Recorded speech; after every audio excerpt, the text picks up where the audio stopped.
एक प्यार का नगमा है, मौजों की रवानी है। आए ऋतुराज तो बिसार सब काज, कोई मीठी मीठी धुन गुनगुनाने लगी धरती। हंसा के जड़वत जीवन को चेतन चाटा बदल गया।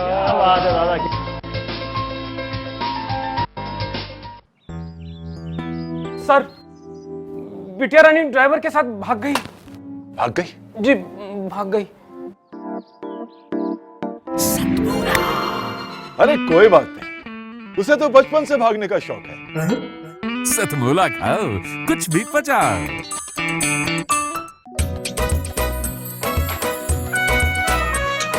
हर पल मस्ती और रंगीन विद सतमोला नमकीन, इससे बेटर है नथिंग। सतमोला नमकीन डिफरेंट टेस्ट है बेमिसाल, पनीर भुजिया भी कमाल, इसके टेस्ट के सब शौकीन। हाँ सतमोला नमकीन, सतमोला स्वीट्स एंड नमकीन, इससे बेटर है नथिंग। हाँ सतमोला नमकीन। सीएम साहब, हमारे 30 विधायक अपोजिशन पार्टी में चले गए। अब आप सीएम नहीं रहे।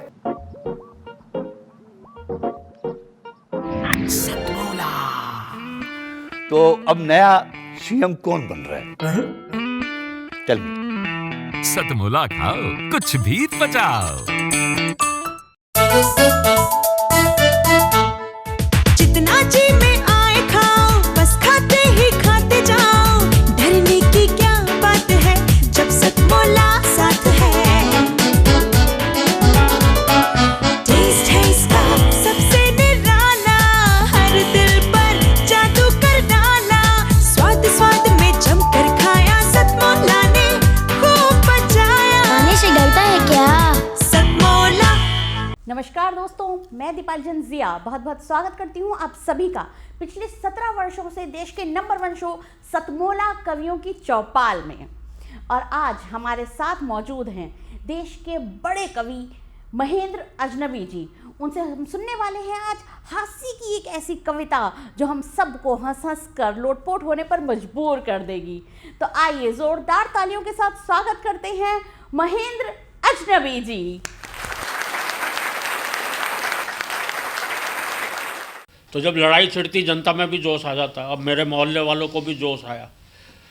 अब वो जनता है, सीमा पे लड़ने तो जा नहीं सकती। उन्होंने सोचा क्या किया जाए। बोले चलो एक वीर रस का कवि सम्मेलन करवाते हैं। अच्छा, उन्हें कोई ढंग का कवि उन्हें वीर रस का मिला नहीं। पता नहीं कहाँ कहाँ से 50-60 कवि पकड़ के लाए। जो भी सड़क पे मूंछों वाला आदमी दिखाई दे रहा था उससे कहते थे यार तू वीर रस का लग रहा, आजा मंच पे बैठ जा। मैं उस कवि सम्मेलन को सुनकर आया। मेरी एक हास्य रस की कविता बन गई। किसी पर कोई कटाक्ष नहीं है। अच्छा, कोई कोई तो वीर रस का कवि इतनी ऊंची छोड़ेगा भाई साहब। अभी एक कवि को सुन रहा था, बड़ी जोर से चीखते हुए बोला, राख लगाकर जीप खींच लो पापी पाकिस्तान की। मैंने उससे पूछ लिया राख लगा के क्यों खींचो? बोला जीभ है, स्लिप कर सकती है।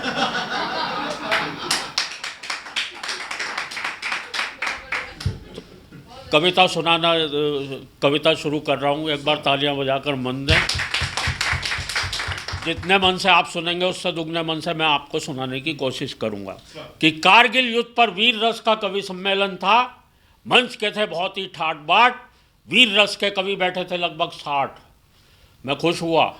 60 कवियों की पूरी प्लाटून। भाई क्या बात है, आज की रात तो पाकिस्तान के लिए कहर की रात। जब एक ही कवि पाकिस्तान को नहीं निपटा देता 60 उसका क्या हाल करेंगे उसको। आज की रात तो पाकिस्तान के लिए कहर की रात है। फिर आशंकित हुआ 60 कवि, वो भी एक ही रस के। भगवान बचाए जो लड़ाई इनकी आज पाकिस्तान से होनी है, कहीं वो इनमें आपस में ही न छिड़ जाए। 7-8 कवियों ने तो कर रखा था संचालक का घेराव। एक कवि बोला देते हुए मूंछों को ताव, पहले कविता पढ़ने मैं जाऊंगा, क्योंकि शुरू में ही यदि किसी और कवि ने पाकिस्तान निपटा दिया तो मैं क्या बाद में झुनझुना बजाऊंगा। पर कवियों ने श्रोताओं में ऐसा जोश भर दिया कि पहले कवि की कविताओं की बमबारी ने ही पाकिस्तान को अधमरा कर दिया। पूरा मंच बन गया था बंकर, सभी कोसने लगे पाकिस्तान को जमकर। पर एक कवि अभी भी पुराने ज़माने के नशे में झूम रहा था, मिसाइलों के युग में पाकिस्तान के खिलाफ तलवार लिए हुए घूम रहा। कहाँ है पाकिस्तान, तुझे तलवार से निपटाएंगे। एक ने तो बहुत ऊंची छोड़ी। उन दिनों परवेज मुशर्रफ पाकिस्तान के सेनाध्यक्ष थे। बड़ी जोर से चीखते हुए बोला, है मुशर्रफ, हम तेरे पेट में राणा सांगा की तलवार घोंप देंगे। अच्छा, मैं चौंका। मैंने कहा, यार राणा सांगा की तलवार 400 साल पुरानी। बोले कुछ नहीं, उसकी धार से मरेगा तो मरेगा, नहीं तो साला सेप्टिक से तो मर ही जाएगा। तो एक कवि ने पाकिस्तान को बंदूक से, एक ने तोप से उड़ाया। एक कवि तो शायद अर्थशास्त्री था, एक भी पैसा खर्चा नहीं किया, पूरा पाकिस्तान फूंक से ही उड़ा दिया। अब जो कवि आया उसने अपना एक हाथ कमर पर लगाया इस तरह से, एक हाथ एक दिशा में उंगली करके उठाया इस तरह से, और जोर से चिल्लाया, सुन ले पाकिस्तान सुन ले, सुन ले पाकिस्तान सुन ले। मैं चकराया, और अगली पंक्ति पर आप सभी की तालियां चाहता हूं। मैं चकराया, अबे ये क्या क्लेश है, जिस दिशा में यार ये कवि उंगली उठा रहा है उस दिशा में तो बांग्लादेश है। इसे कविता को गलत डायरेक्शन में नहीं सुनाना चाहिए था, ये वाला हाथ पीछे करके दूसरे वाला उठाना चाहिए था। वो फिर चिल्लाया, सुन ले पाकिस्तान सुन ले। इस बार एक श्रोता ने खड़े होकर बहुत बढ़िया बात कही, आपकी तालियां उठनी चाहिए उस बात पे। वो फिर चिल्लाया, सुन ले पाकिस्तान सुन ले। एक श्रोता खड़ा होकर बोला, अबे क्या और किससे कह रहा है, पाकिस्तान तो जन्मजात बह रहा है। अबे क्या और किससे।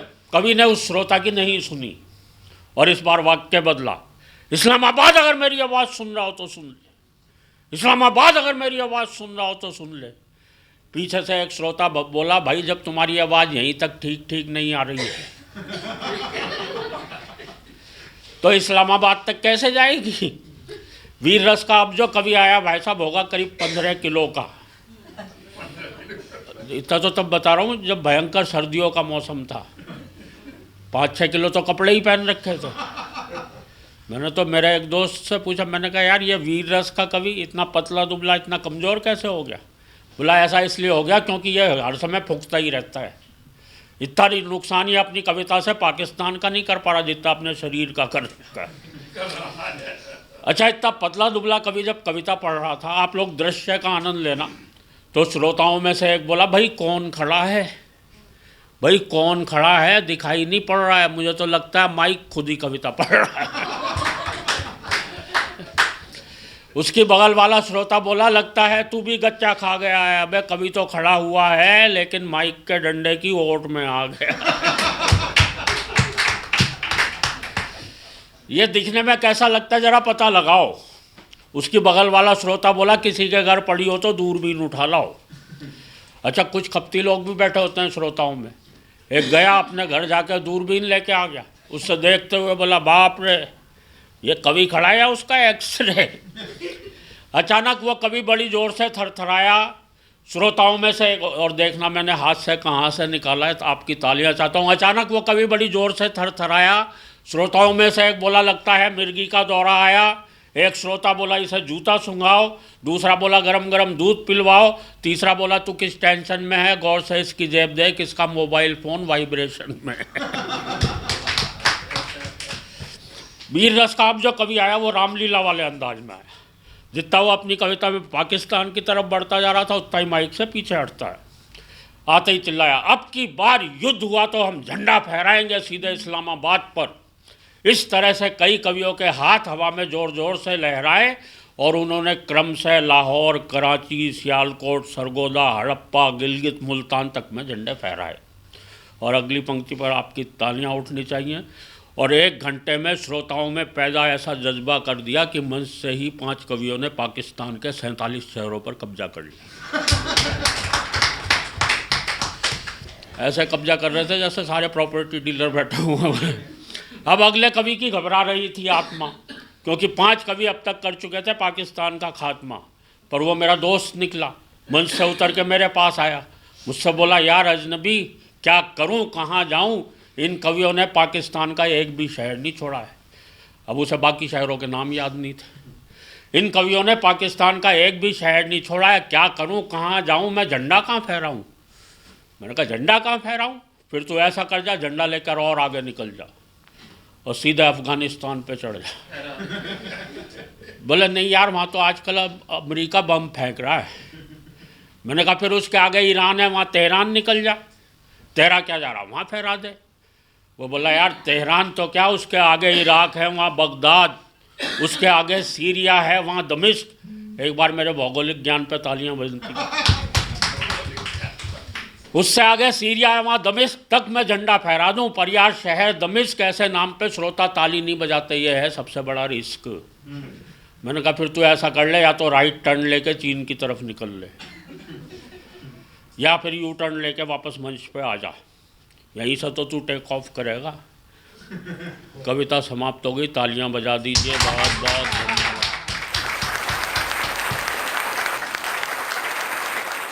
वाह क्या बात है, कमाल की कविता, कमाल का हास्य बोध, इसे कहते हैं। यूं ही कोई बड़ा कवि नहीं बनता, वाकई में उसकी कविता में वो बात होती है। और आप देख पा रहे होंगे मेरे चेहरे की मुस्कुराहट अभी तक भी कम नहीं हो पा रही है, और ऐसा ही आप सबके साथ भी हो रहा होगा। तो एक बार फिर से तालियां बजाते हैं महेंद्र अजनबी जी के लिए।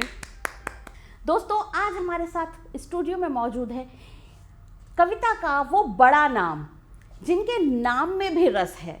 जी हाँ, मैं बात कर रही हूँ रसिक गुप्ता जी की। दिल्ली के कवि हैं और क्या हास्य बोध रखते हैं, क्या हास्य प्रस्तुत करते हैं। नाम में रस और जुबान पर हास्य, रेयर कॉम्बिनेशन है, लेकिन सुनकर देखिएगा वाकई में आनंद आ जाएगा। तो आइए हम सब स्वागत करते हैं रसिक गुप्ता जी का।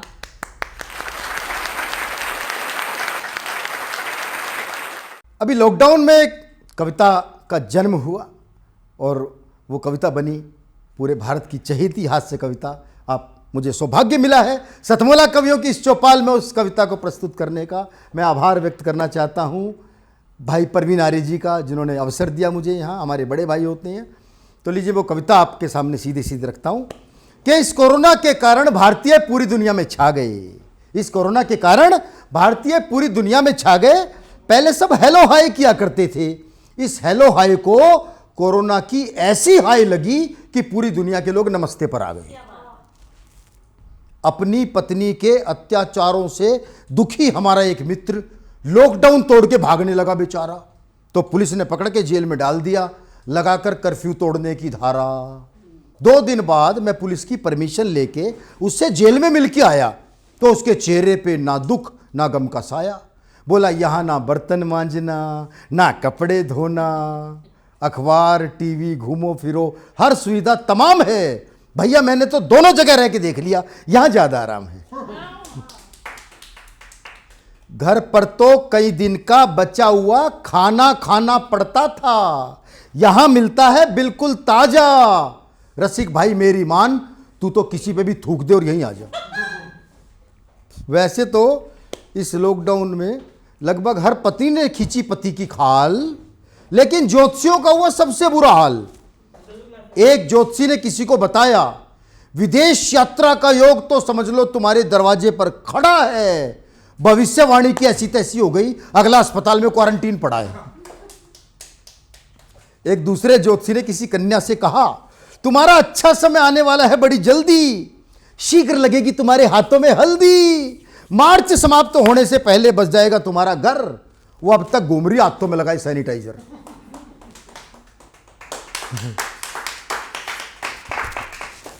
और जिन युवाओं की सेटिंग फाइनल स्टेज में थी, लॉकडाउन ने उसे भी ब्रेक कर दिया। लेकिन जो पति पत्नी एक दूसरे की शक्ल देखने को तैयार नहीं थे, उन्हें एक कर दिया। मैंने तो अपने कई कुंवारे मित्रों को सलाह दी कि शादी.com पे रजिस्ट्रेशन करा के सर पर बंधवा लो सेहरा, ऑनलाइन देख लो अपनी होने वाली दुल्हन का चेहरा। पार्लर सारे बंद पड़े हैं, ओरिजिनल चीज दे रही दिखाई है। अरे हम तो धोखा खाए बैठे हैं, क्योंकि स्कीम जिंदगी में पहली बार आई है। हमारा एक मित्र तो पूरे मोहल्ले का लव गुरु हो गया। प्रवीण जी, हमारा एक मित्र तो पूरे मोहल्ले का लवगुरु हो गया, क्योंकि जिस दिन उसकी साड़ी उससे मिलने आई उसी दिन लॉकडाउन शुरू हो गया। अब तो जीजा जब भी बोरियत फील करे साली के साथ छत पे चढ़ जाए, और अगला तो चाहता ही ये है ये लॉकडाउन 2-4 महीने और बढ़ जाए। एक सब्जी वाला बोला, बहन जी सब्जी ले लो। इतना सुनते एक सज्जन के खून में आ गया उबाल। बोला साले बहन जी नहीं जीजा जी हूं, सैलून बंद पड़े इसलिए लंबे हो गए हैं बाल। हमारे एक मित्र की पत्नी ने कर दिया बवाल, अपने पति से पूछ लिया एक खतरनाक सवाल। बोली तुम कोरोना से ज्यादा डरते हो या मुझसे? पति बोला सच्ची बताऊं तुझसे, क्योंकि कोरोना नाम का ये रोग तो थोड़े दिन में काबू में आ जाएगा, लेकिन पत्नी को काबू में करने की वैक्सीन तो भगवान भी नहीं बना पाएगा। इस लॉकडाउन में कुत्ते भी हो गए बेहाल। एक कुत्ता दूसरे कुत्ते को सुना रहा था अपना हाल। बोला सड़क पर गाड़ी ही दिखाई नहीं दे रही, किसके पीछे भागें किस पर भौंकें, खाली पड़े पड़े फूल गए। क्या बताऊं भैया कुत्ते, हम तो लॉकडाउन में भौंकना ही भूल गए। इस लॉकडाउन ने कवियों के घर में भी खूब उत्पात मचाया, और जिन कवियों ने अपनी पत्नी को अपना पेमेंट हमेशा आधा बताया, अब सारे पैसे ऑनलाइन आ रहे हैं, भेद खुल गया, रोज पत्नी से मार खा रहे हैं। और कई कवियों की हालत तो ऐसी हो गई जैसे बीच समुंदर नाव में हो गया वो छेद। बचाए गए पैसों से कहां कहां गुलछर्रे उड़ाए, खुल के आ रहे हैं सारे के सारे भेद। लेकिन इस लॉकडाउन में कुछ काम नहीं आ रहा, ना कोई जादू, ना कोई टोना, ना कोई मंत्र, ना कोई जाप। अरे देखते रहो आप रामायण, पर वास्तविक जीवन में बंद हो गए सारे भरत मिलाप, पर वास्तविक जीवन बंद हो गए सारे भरत मिलाप। लेकिन थोड़े दिन के लॉकडाउन में ही हिमालय भी दूर से नजर आने लगा। थोड़े दिन के लॉकडाउन में ही हिमालय भी दूर से नजर आने लगा।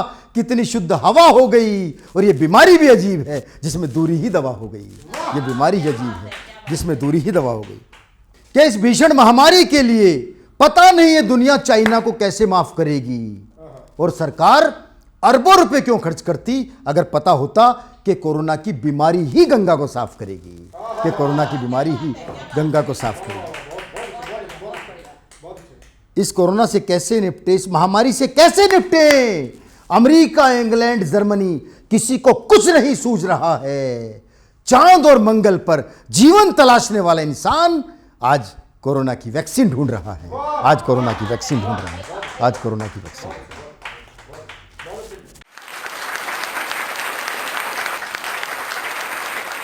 और हास्य की इन 2 कविताओं के बाद मैं बुलाने जा रही हूँ उन्हें, जो आपके सामने उर्दू ज़बान की नज़ाकत पेश करेंगी। जी हाँ, मैं बुलाने जा रही हूँ सीमा विजय वर्गीय जी को, जो अलवर से आती हैं और शीरी ज़बान रखती हैं। बहुत बहुत तालियों के साथ स्वागत करते हैं हम सीमा जी का कि वो आए और गज़ल से हम सबको मदहोश कर दें। सीमा जी। सदियों ने पल पल है जिसका, सदियों ने पल पल है जिसका रूप संवारा, ऐसा देश हमारा, ऐसा देश हमारा।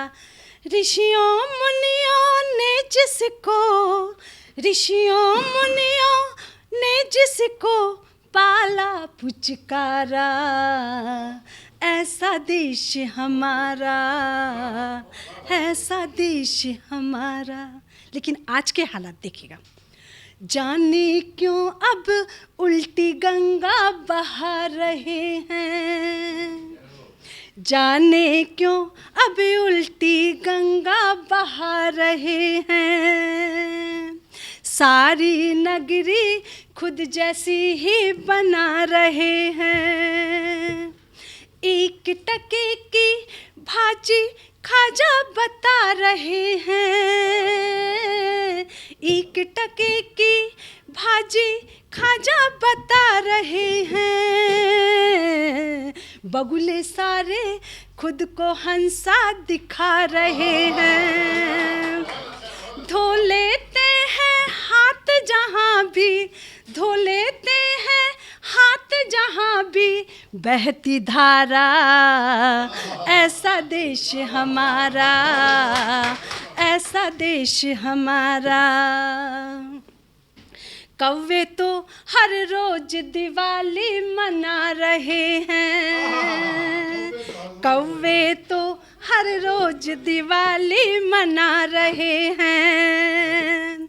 ढपली ले अपने रागों को सुना रहे हैं, ढपली ले अपने रागों को सुना रहे हैं। दिल्ली दूर मगर आशाएं बंधा रहे हैं, दिल्ली दूर मगर आशाएं बंधा रहे हैं। पांचों उंगली घी में दावत उड़ा रहे हैं। खा पी कर बैठे हैं घर का, खा पी कर बैठे हैं घर का राशन सारा, ऐसा देश हमारा, ऐसा देश हमारा। चाचा चोर भतीजा काजी क्या बोले हम, चाचा चोर भतीजा काजी क्या बोले हम। दोनों ही आपस में राजी क्या बोले हम। मक्खी को छोड़े पर हाथी निगल रहे हैं, मक्खी को छोड़े पर हाथी निगल रहे हैं। चोर चोर मौसेरे भाई उछल रहे हैं, चोर चोर मौसेरे भाई उछल रहे हैं। आंसू के ही घूंट पिए अब, आंसू के ही घूंट पिए अब सच बेचारा, ऐसा देश हमारा, ऐसा देश हमारा। मगरमच्छ हंस हंस कर मछली फंसा रहे हैं, मगरमच्छ हंस हंस कर मछली फंसा रहे हैं। मान सरोवर में बगुले खिलखिला रहे हैं, मान सरोवर में बगुले खिलखिला रहे हैं। लंबा टीका मीठी वाणी वो रखते हैं, लंबा टीका मीठी वाणी वो रखते हैं।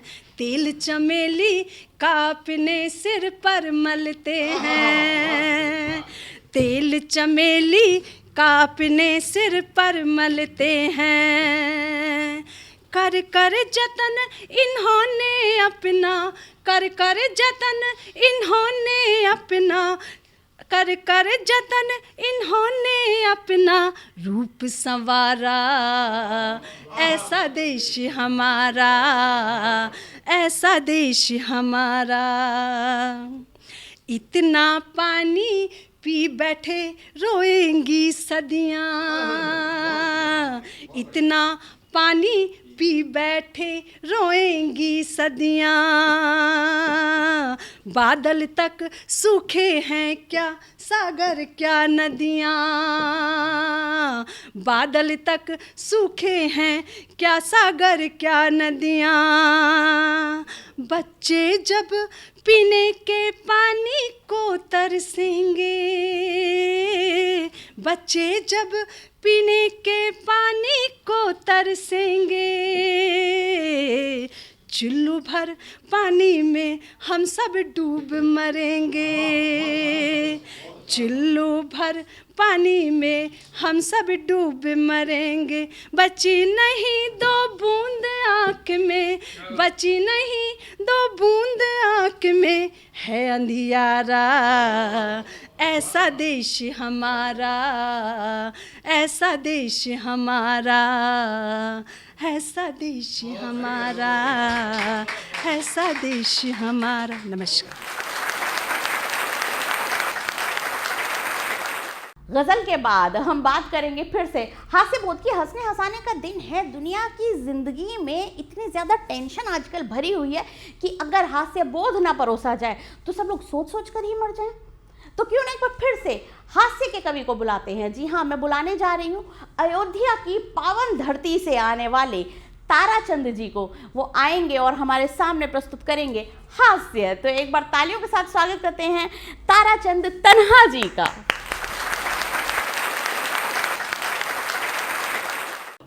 चार पंक्ति अपनी पहचान की देता हूँ कि मैं मन में था जिनके लिए श्रद्धा लिए हुए, मैं मन में था जिनके लिए श्रद्धा लिए हुए, एक दिन मिले वे हाथ में अद्धा लिए हुए। मैं मन में था जिनके लिए श्रद्धा लिए हुए, एक दिन मिले वे हाथ में अद्धा लिए हुए, और करते रहे चोरी से वे जंगल का सफाया, मंत्री बने फोटो छपी पौधा लिए हुए, मंत्री बने फोटो छपी पौधा लिए हुए। और अब ये ब्रेक के बाद एपिसोड आप मेरा आ रहा है।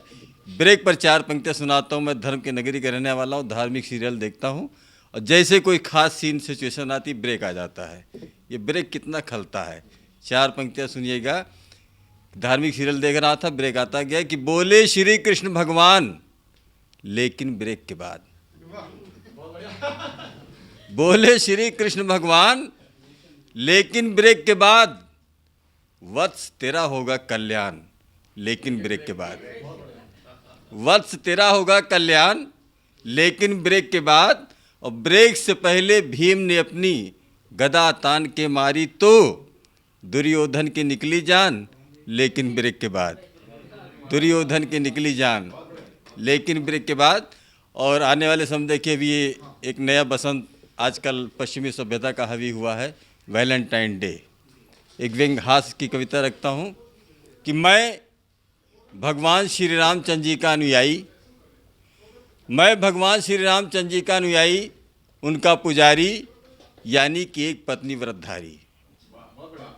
मैं भगवान श्री रामचंद्र जी का अनुयायी, उनका पुजारी, यानी कि एक पत्नी व्रतधारी, ऐसे में कैसे बन जाता मुरली मनोहर मदन मुरारी, ऐसे में कैसे बन जाता मुरली मनोहर मदन मुरारी। किंतु ऐन होली के दिन मैं होलिया गया, एकदम वैलेंटाइन डे की मूड में आ गया। ऐन होली के दिन मैं होलिया गया, एकदम वैलेंटाइन डे की मूड में आ गया। जैसे ही पड़े घर के बाहर मेरे चरण, श्रीमती जी भांप चुकी थी मेरा आचरण, श्रीमती जी भांप चुकी थी मेरा आचरण।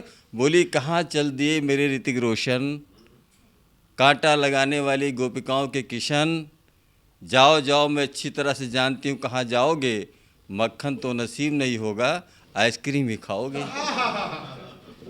जाओ जाओ मैं अच्छी तरह से जानती हूँ कहाँ जाओगे, मक्खन तो नसीब नहीं होगा आइसक्रीम ही खाओगे। किंतु इतना भी रखना ध्यान, मेरे विवेक ओबराय, मेरे सलमान, कि सुबह की भूले जब शाम को घर आओगे तो वैलेंटाइन डे नहीं वेलेंटाइन डे पाओगे, वेलेंटाइन डे पाओगे, वेलेंटाइन डे पाओगे। चार पंक्तियाँ। हम गांव से जुड़े हैं और शहर में आकर गांव से किस तरह से मोहब्बत करते हैं। चार पंक्तियों में बात करता हूँ कि छप्पर की तस्वीरें देखी मैंने शहर के बंगलों में, छप्पर की तस्वीरें देखी मैंने शहर के बंगलों में, जो मछली ने भक्ति देखी पानी के उन बगलों में, जो मछली ने भक्ति देखी पानी के उन बगलों में। और चांद कभी था सर पे अपने, चांद कभी था सर पे अपने, आज चांद के सर पे हम, खेतों में अब घर बनते हैं खेती होती गमलों में, खेतों में अब घर बनते हैं खेती होती गमलों में। और हास के ये होली के मौसम में हास के एक दो दोहे सुना देता हूँ कि हास देखिए कैसे निकलता है कहाँ से। कि एक दिन मैंने अपनी पत्नी से कहा कि तुम देखने में बेवकूफ़ लगती हो पर हो नहीं।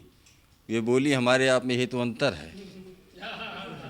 हास कहीं निकल जाता है कि छज्जे ऊपर खड़ी खड़ी बांट रही मुस्कान, छज्जे ऊपर खड़ी खड़ी बांट रही मुस्कान, जैसे कागज पर बटे सरकारी अनुदान, जैसे कागज पर बटे सरकारी अनुदान। और एक दोहा देखिए श्रृंगार का हास्य का होली से एक शब्द आता है निविदा, सरकारी शब्द है। निविदा को यहाँ प्रयोग किया गया है कि गोरी तेरे होठ यूं ज्यों फागुन के छंद, गोरी तेरे होठ यूं ज्यों फागुन के छंद, जाने किसके नाम है निविदा मोहर बन, जाने किसके नाम है।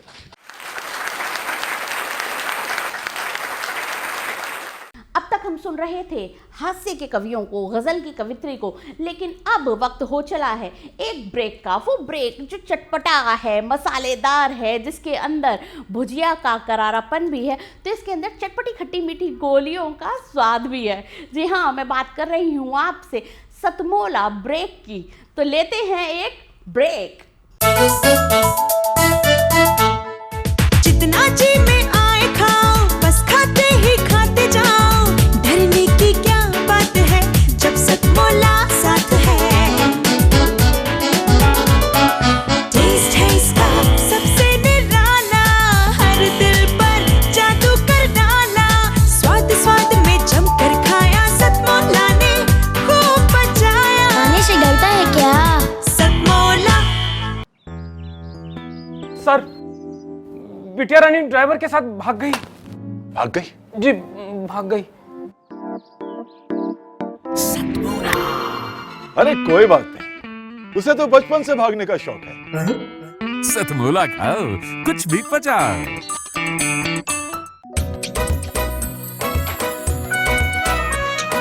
हर पल मस्ती और रंगीन विद सतमोला नमकीन, इससे बेटर है नथिंग। सतमोला नमकीन डिफरेंट टेस्ट है बेमिसाल, पनीर भुजिया भी कमाल, इसके टेस्ट के सब शौकीन। हाँ सतमोला नमकीन, सतमोला स्वीट्स एंड नमकीन, इससे बेटर है नथिंग। हाँ सतमोला नमकीन। सीएम साहब, हमारे 30 विधायक अपोजिशन पार्टी में चले गए। अब आप सीएम नहीं रहे।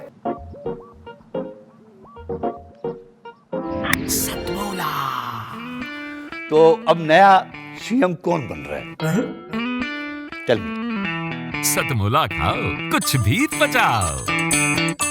ब्रेक के बाद आप सबका स्वागत करती हूँ सतमोला कवियों के चौपाल में। और यकीनन आप सब ने वो चटपटी करारी भुजिया खाकर अपने मुंह का जायका बना लिया होगा, और उसके बाद वो चटपटी स्वाद भरी खट्टी मीठी गोलियां खा करके अपना सारा खाया हुआ पचा भी लिया होगा। कहते हैं ना, स्वाद स्वाद में जमकर खाया, सतमोला से खूब पचाया। तो हम अब स्वागत करेंगे अपने अगले कवि का। जी हाँ, बात करेंगे बचपने की। कहते हैं ना कि बचपना जो है वो कभी जाना नहीं चाहिए ज़िंदगी से। तो सचमुच अब मैं बुलाने जा रही हूँ उस बाल कवि को जो दिखने में तो है छोटा, लेकिन जिसकी हुंकार जाती है लाल किले तक। जी हाँ, मैं बात कर रही हूँ बाल कवि जश्न महिला की, जो हमारे सामने रखेंगे ओज की कविता। ज़रा देखिए तो सही इस नन्ही कलम के अंदर कितनी धार मौजूद है। तालियों के साथ स्वागत करते हैं जश्न महिला। नमस्कार, आज मैं आप सभी को योगेंद्र शर्मा जी की कविता प्रस्तुत करूंगा, जिस कविता का शीर्षक है भारत माँ का मस्तक हमको प्राणों से भी प्यारा है।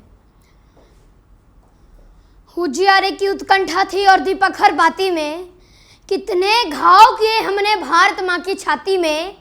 क्यों आखिर नेतृत्व देश का समझौते में हार गया, क्यों आखिर नेतृत्व देश का समझौतों में हार गया।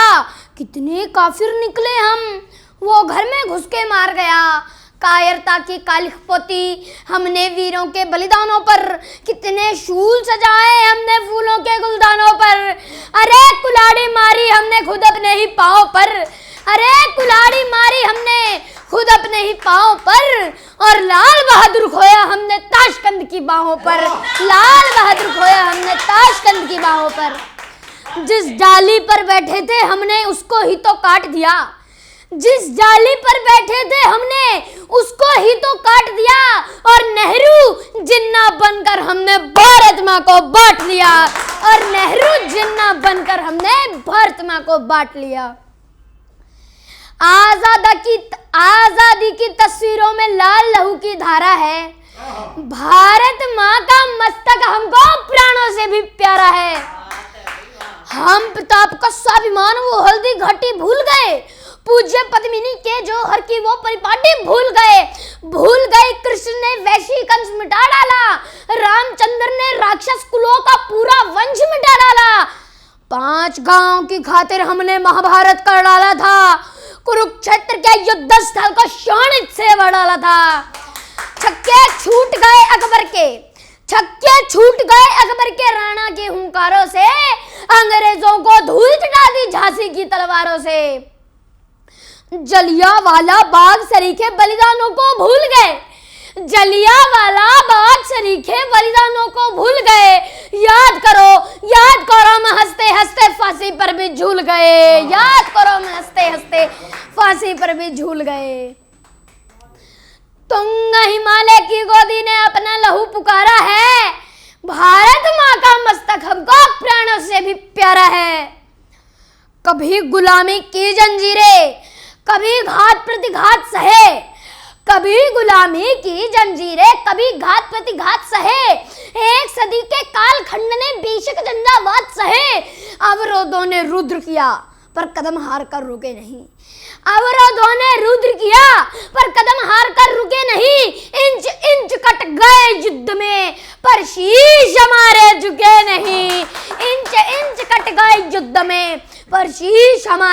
नहीं।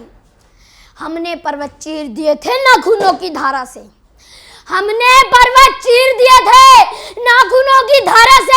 नील गगन गुंजाया हमने भारत माँ के जयकारों से, कदम कदम पर भारत माँ की गर्वित अमर कहानी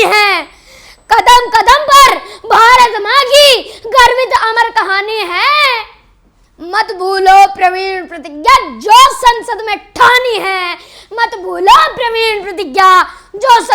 ठानी है। सूर्यवंश की तरुणाई में, त्यागी वंश की तरुणाई में जागी चमक जवानी है। अरे जो समझौतों में हार गई वो धरती वापस लानी है। कश्मीर के जर्रे जर्रे पर अधिकार हमारा है, भारत माँ का मस्तक हमको प्राणों से भी प्यारा है। नहीं धड़कता देश दिलों में वो बर्बाद जवानी है, नहीं उबलता रक्त रगों में, अरे वो रक्त नहीं है वो पानी है। नहीं उबलता रक्त रगों में, वो रक्त नहीं है वो पानी है। संघर्षों के विवस्वान तुम अंधकार से युद्ध करो। विवस्वान का मतलब होता है सूरज। संघर्षों के विवस्वान तुम अंधकार से युद्ध करो, देश विरोधी दुराचार को पौरुष बल से रुद्ध करो। हिंसक दंगी दुष्ट दरिंदे, दुश्मन का मत चूर करो। या तो शीश कुचल डालो या झुकने पर मजबूर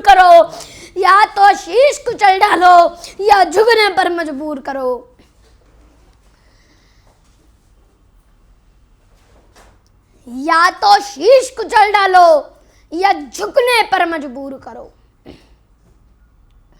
धीरज का अतिरेक किया तो भूल बड़ी कर जाओगे।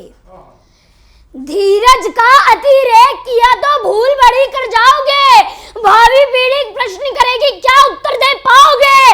विश्व गुरु का सपना तभी तो साकार तभी कर पाओगे। पीओके में अगर तिरंगा खुद जाकर फहराओगे। धन्यवाद। भारत माता की। वाह वाह वाह वाह वाह, कमाल कर दिया। क्या ओज की कविता है, सबके दिलों के अंदर एक जोश भर दिया, एक जज्बा भर दिया है। कमाल कर गया ये छोटा सा कवि हमारे सामने। और अब मैं बुलाने जा रही हूँ हास्य के उस नाम को जो कायम है सबके होठों पर मुस्कुराहट लाने के लिए। जी हाँ, हम स्वागत करते हैं नरेंद्र गुज्जर जी का। ये आएंगे और हम सबके सामने परोसेंगे हास्य की थाली। स्वागत है नरेंद्र गुज्जर जी। जी की जो तस्वीर नोट पे है वहां से मैंने एक व्यंग उठाया, तो उस पर मैं आपको एक व्यंग कविता सुनाता हूँ कि गांधी जी की तस्वीर नहीं होती नोट पर तो ये बात आती नहीं मेरे होठ पर। गांधी सत्य अहिंसा और धर्म के पुजारी फिर भी कुकर्म में लगे भ्रष्टाचारी। गांधी सत्य अहिंसा और धर्म के पुजारी फिर भी कुकर्म में लगे भ्रष्टाचारी। घूस लेते समय नोट असली है कि नकली उस बात का रखते हैं ध्यान, पर उस मानवता की मूर्ति से रहते हैं अनजान। जब भी कोई रिश्वतखोर रिश्वत लेता होगा। आखिरी पंक्तियों में संदेश दूंगा, पर ये मार्मिक पंक्तियां समझिए आप कि जब भी कोई रिश्वतखोर रिश्वत लेता होगा तो नोट पर बैठा गांधी रोता होगा। अरे रिश्वतखोर गांधी को बिल्कुल भी नहीं भाते हैं, और कितनी पीड़ा होती है जब वो उनकी जेब में जाते हैं, और कितनी पीड़ा होती है जब वो उनकी जेब में जाते हैं। तो ये बात हो गई साहब।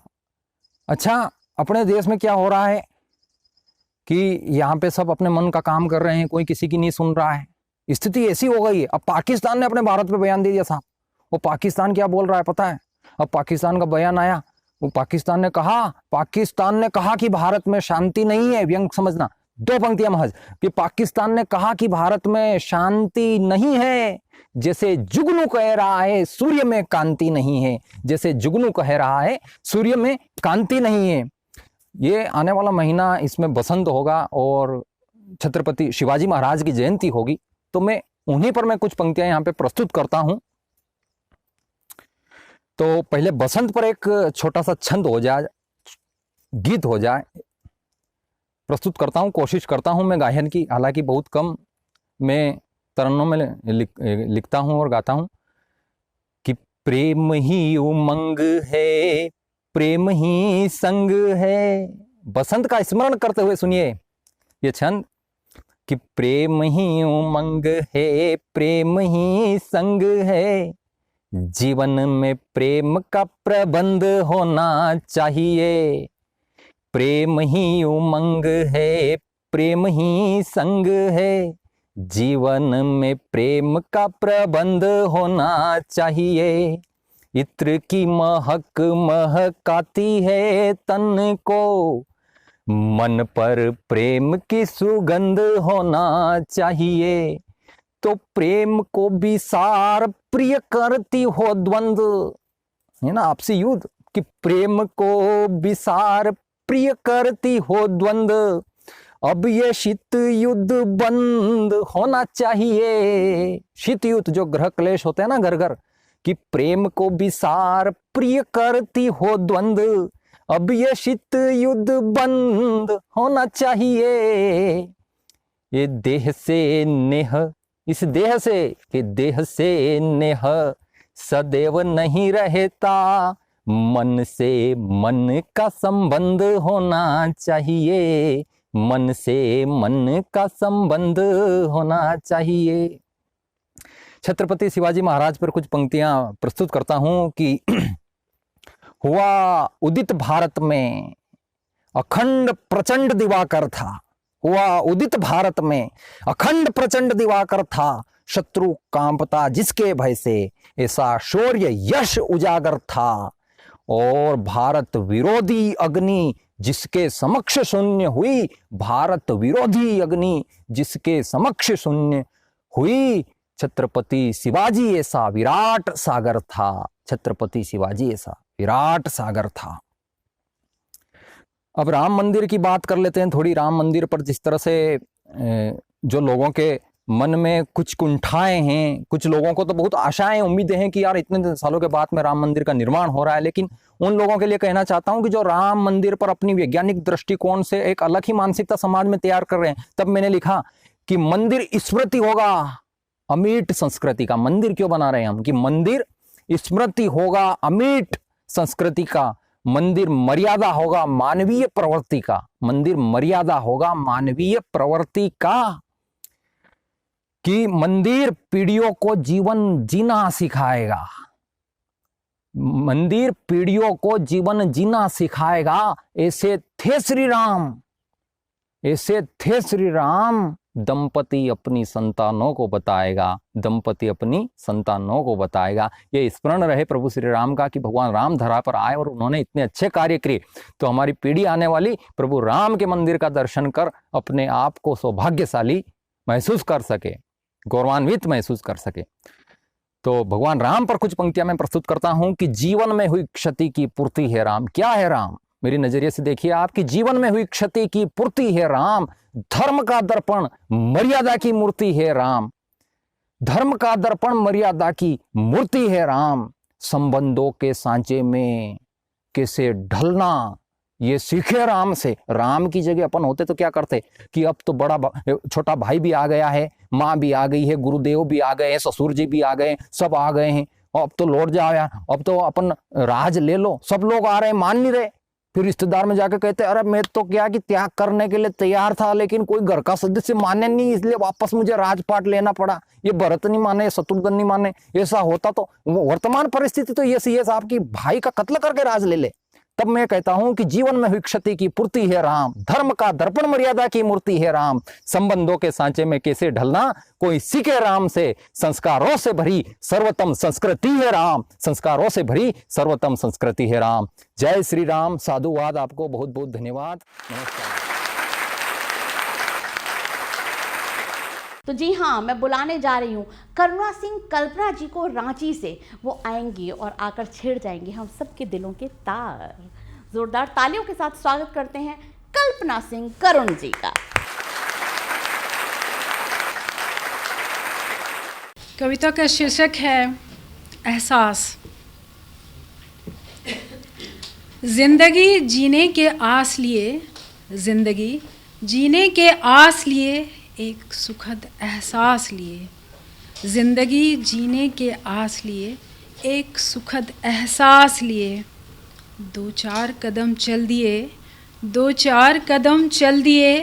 हवाओं से बातें कुछ खास किए, हवाओं से बातें कुछ खास किए।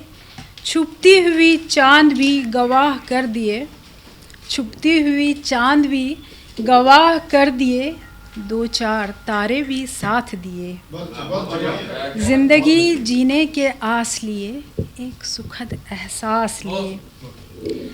जमी भी गुनगुना रही खुशियों का पैगाम लिए, जमी भी गुनगुना रही खुशियों का पैगाम लिए।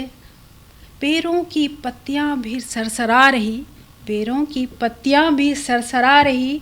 खुशियों का इजहार लिए। दूर पहाड़ों से भी कुछ बातें किए, दूर पहाड़ों से भी कुछ बातें किए। सरकती हुई झरने भी कुछ एहतियात दिए। जिंदगी जीने के आस लिए, एक सुखद एहसास लिए। चांद के पास से गुजरी हुई बादल, चांद के पास से गुजरी हुई बादल कुछ पल मेरा साथ दिए। पर्वतों से टकराती हुई नदियाँ, पर्वतों से टकराती हुई नदियाँ जीवन जीने के सार दिए। जीवन जीने के आस लिए, एक सुखद एहसास लिए। भौरे भी जीवन के गीत सुना दिए, भौरे भी जीवन के गीत सुना दिए। जुगनू भी जीवन के दीप जला दिए। फूल हो खुशबू फैला दिए, फूल हो जीवन के खुशबू फैला दिए। संगीत हो जीवन को सुरमई बना दिए। जीवन जीने के आस लिए, एक सुखद एहसास लिए। धन्यवाद जो आप हमें गौर फरमाया। भावुक कर देने वाले गीत के बाद मैं बुलाने जा रही हूँ गज़ल के उस बड़े नाम को, जिनकी गज़लें उस आयाम को छूती हैं जहाँ पर बड़े बड़े दिग्गजों की नज़र रहती है। जी हाँ, मैं बुलाने जा रही हूँ गज़लों के उस बड़े नाम को जो कहलाते हैं कभी कभी उर्दू की डिक्शनरी, जिन्होंने लिख रखी हैं गज़लों की न जाने कितनी किताबें। मैं बुलाने जा रही हूँ मुरादाबाद से आने वाले उस बड़े शायर को जिनके आगे सजदा करना उर्दू वाले अदब की बात समझते हैं। जोरदार तालियों के साथ स्वागत किया जाए कृष्ण कुमार नाज साहब का।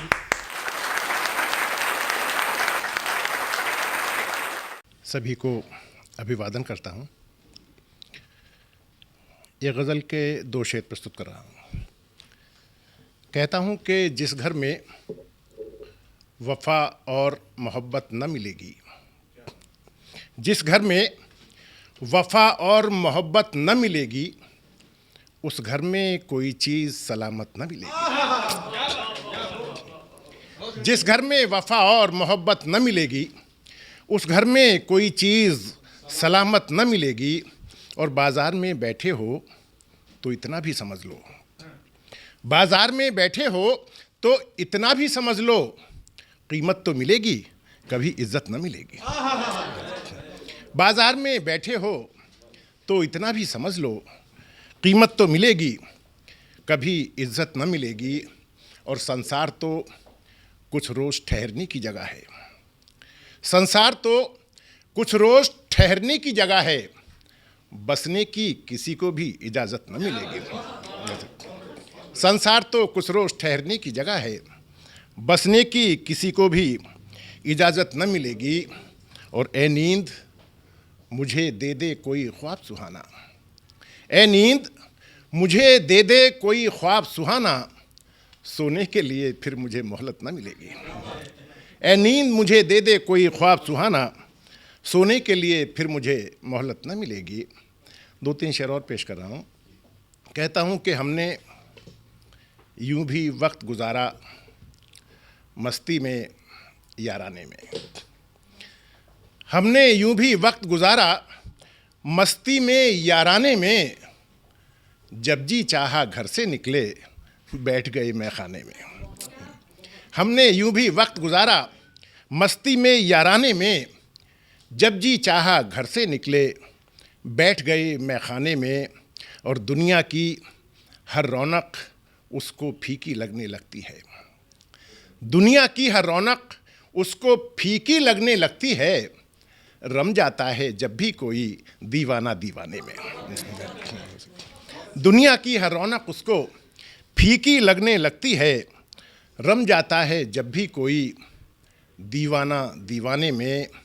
और अब तक एक जलन बाकी है, अब तक होंठ सुलगते हैं, अब तक एक जलन बाकी है, अब तक होंठ सुलगते हैं, फूल समझकर चूम लिया था अंगारा अनजाने में।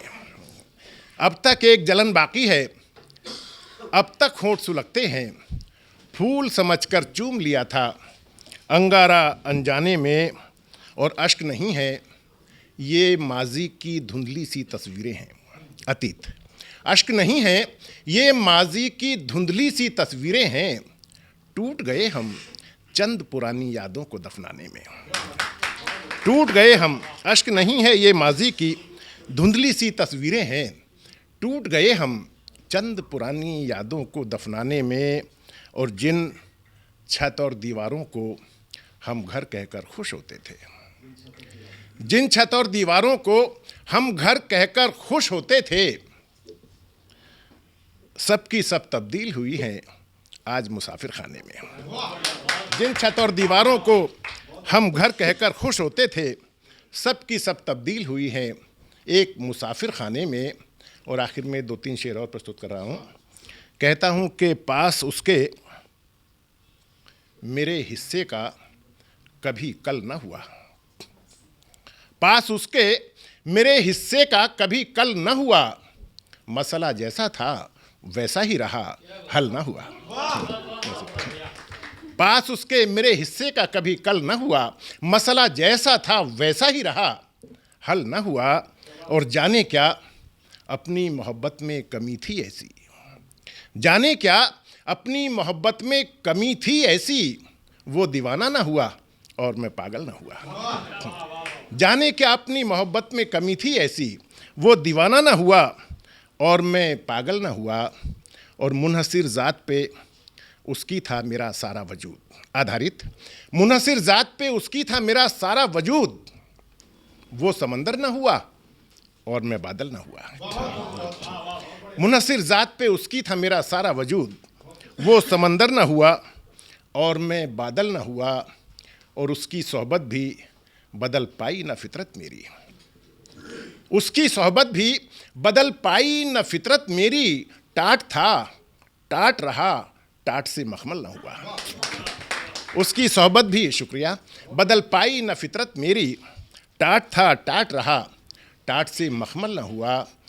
और ये इनायत है उचटती हुई नींदों की नाज, ये इनायत है उचटती हुई नींदों की नाज, ख्वाब मेरा कभी कोई भी मुकम्मल ना हुआ, ख्वाब मेरा कभी कोई भी मुकम्मल ना हुआ। धन्यवाद।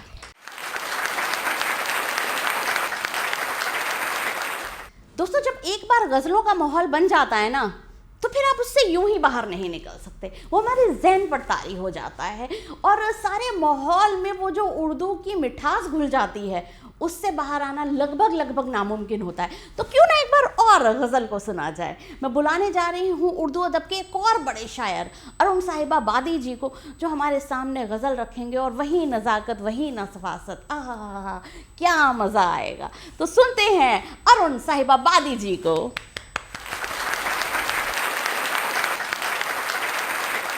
मेरी नजरों में तब कृष्णा बहुत सम्मान पाता है, मेरी नजरों में तब कृष्णा बहुत सम्मान पाता है, मेरी नजरों में तब कृष्णा बहुत सम्मान पाता है, कि जब ये द्रौपदी की लाज को चादर उड़ाता है, कि जब ये द्रौपदी की लाज को चादर उड़ाता है, ये शीशे का मका एक दीप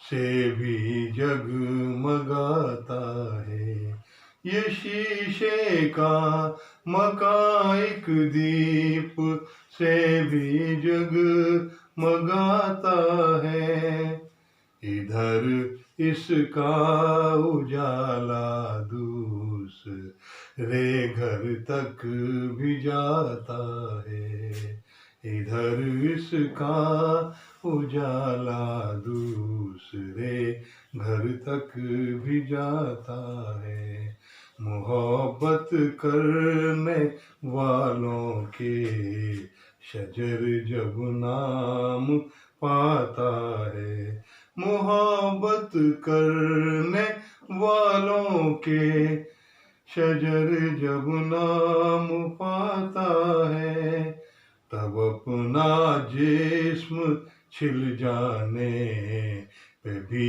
ये मुस्कुराता है, तब अपना जिस्म छिल जाने पे भी ये मुस्कुराता है, कि ये मजदूर जिस सुंदर इमारत को बनाता है, कि ये मजदूर जिस सुंदर इमारत को बनाता है, कभी चुपचाप बाहर से ये उसको देख आता है, कभी चुपचाप बाहर से ये उसको देख आता है, उसे शीरी बना कर बांटता है सारी धरती पर,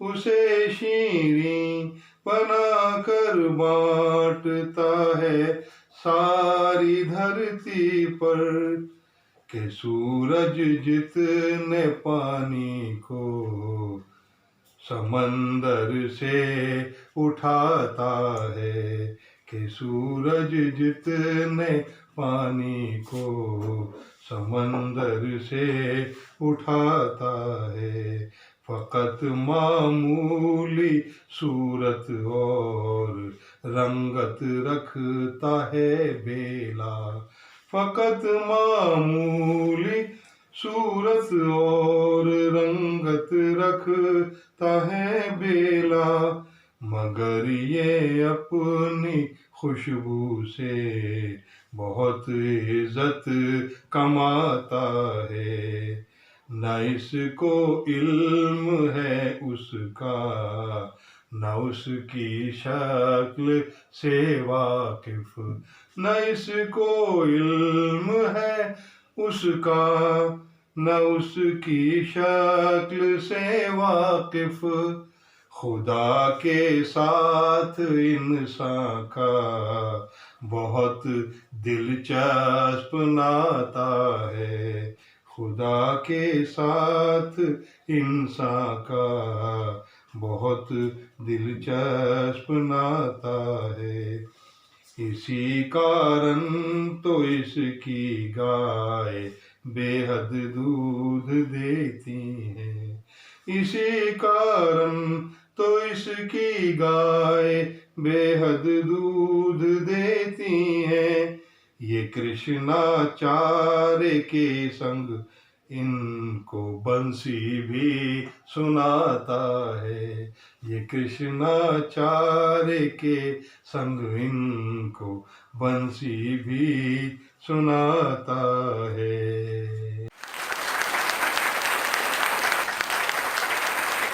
और आपने देखा क्या देश के बड़े बड़े कवि हमारे साथ थे और क्या दिग्गज बातें उन्होंने हमारे साथ करी, क्या शायरी सुनाई, क्या गीत सुनाए, क्या हास्य उत्पन्न किया।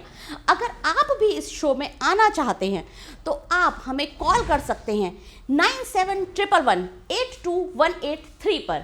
भूलिएगा नहीं, 9711182183। जी हाँ, ये है हमारा नंबर। आपको सिर्फ इतना करना है कि मोबाइल पर अपनी उंगलियां चलानी है, इस नंबर पर कॉल लगाना है और फिर आप भी होंगे देश के करोड़ों दर्शकों के सामने। तो देर किस बात की है, उठाइए अपना मोबाइल फ़ोन अभी की अभी और लगाइए ये नंबर। नमस्कार। नमस्कार दोस्तों, मैं अनिल मित्तल, चेयरमैन सतमोला ग्रुप। मैं जैसे आप सब लोग जानते हैं कि 2004 के अंदर मैंने सतमोला कवियों की चौपाल आरंभ करा परवीन आर्य के साथ मिलके। तो हमारा उद्देश्य दोस्तों यही था कि जो आज ये काव्य पाठ है, जो ये बुद्धिजीवी वर्ग जो ये सुंदर काव्य पाठ हम लोग करते हैं, तो वो धीरे धीरे आज के ज़माने में लुप्त ना होता जाए। जो आज मॉडर्नाइजेशन चल रहा है, जितना टीवी पे हम और भी चीज़ें बढ़ती जा रही हैं, तो ये ना हो कि हमारी पुरानी जो ये एक संस्कार थे, पुरानी सभ्यता थी, कविता पाठ था, वो धीरे धीरे ये लुप्त होता जा रहा था। तो इसीलिए हम दोनों ने मिलकर 2004 के अंदर सतमोला की कवियों की चौपाल आरंभ करी, जिसके अंदर हम ऐसा प्लेटफॉर्म देते रहे हैं जिसके अंदर नए से नए कवि जो भी कवि काव्य पाठ उसमें करना चाहे उसका स्वागत करते हैं हम लोग, उन्हें मौका देते हैं नए नए कवियों को। और आप लोगों से यही निवेदन है कि जो भी चाहे आप पहली बार काव्य पाठ करते हैं तो आप सतमोला कवियों की चौपाल के प्लेटफॉर्म पर आएँ, आप लोगों का स्वागत है। उसके अंदर आप अपनी मौलिक कविताओं को सुनाएं, उनके अंदर जो भी कमी होगी तो हमारे पुराने जो एक्सपीरियंस कवि हैं वो उनको सुधारेंगे और आपको और इम्प्रूव करने की कोशिश करेंगे।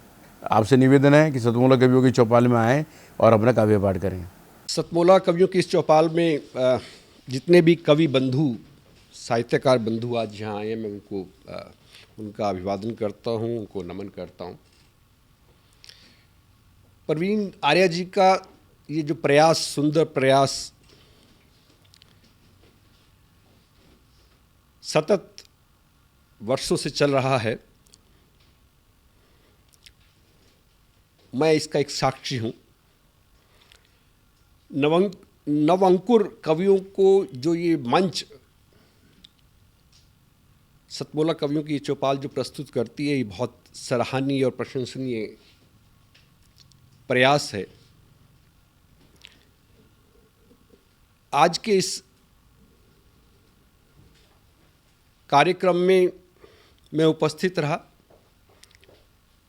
मैंने भिन्न भिन्न रसों के कवियों को सुना और अभिभूत हुआ।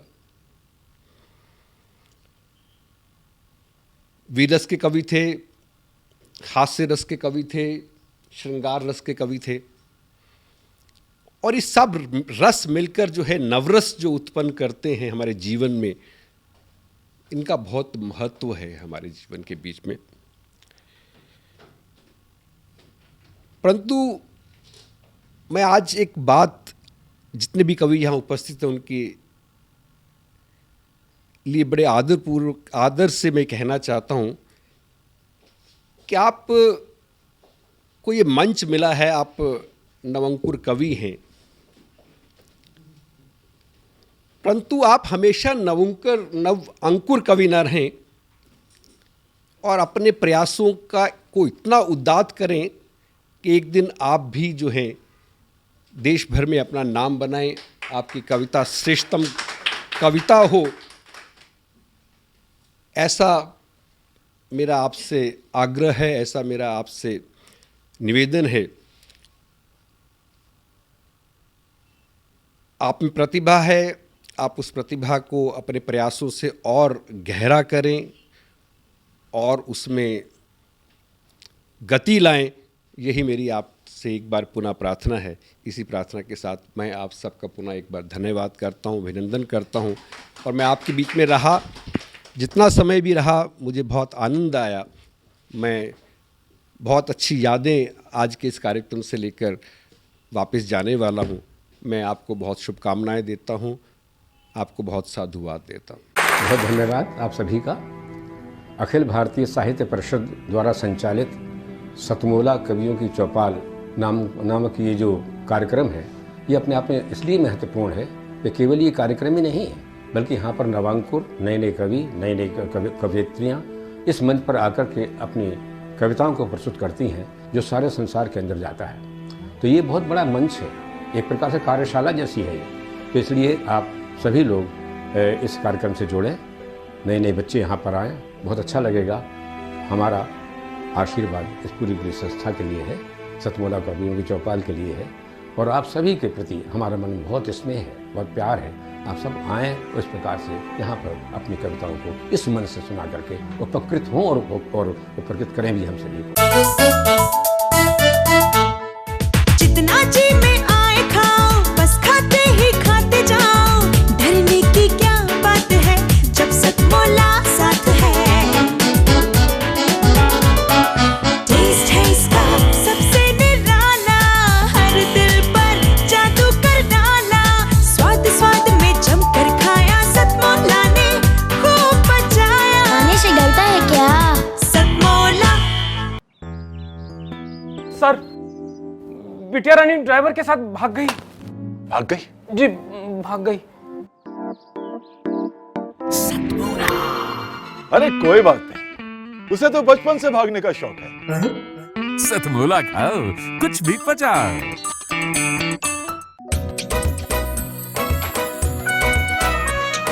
हर पल मस्ती और रंगीन विद सतमोला नमकीन, इससे बेटर है नथिंग। सतमोला नमकीन डिफरेंट टेस्ट है बेमिसाल, पनीर भुजिया भी कमाल, इसके टेस्ट के सब शौकीन। हाँ सतमोला नमकीन, सतमोला स्वीट्स एंड नमकीन, इससे बेटर है नथिंग। हाँ सतमोला नमकीन। सीएम साहब, हमारे 30 विधायक अपोजिशन पार्टी में चले गए। अब आप सीएम नहीं रहे।